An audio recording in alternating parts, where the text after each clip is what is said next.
जैसे कि मैंने आपको बताया था कि मैं आज साउंड सुनाऊंगा और वो गाड़ी से कंपेयर करूंगा। पहले मैं आप लोगों को मेरी गाड़ी का साउंड सुना देता हूँ, फिर उस भाई की गाड़ी का आपको साउंड सुनाऊंगा। और आप लोग बताना ज़रूर यार प्लीज़ कि कैसा साउंड है या क्या है, और जो भी होगा मैं सब बताऊंगा आपको। और चैनल को सब्सक्राइब कर लो, लाइक कर लो यार प्लीज़ प्लीज़। ओके चलो आओ सुनाता हूँ मैं। 3 एक्शन। तो हाय गाइस, कैसे हो आप लोग? आई होप, उम्मीद करता हूँ आप लोग सब अच्छे हों।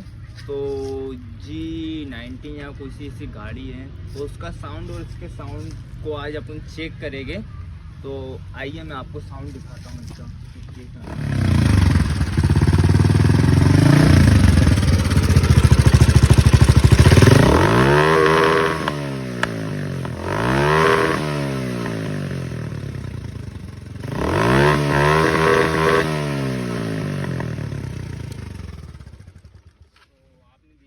कैसा साउंड है इसका, फिर भी वो तो मेरी ड्रीम बाइक है।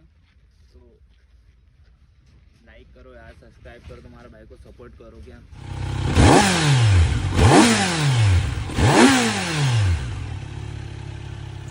तो गाइस कैसे लगी आपको साउंड इसकी, कमेंट में बताइए।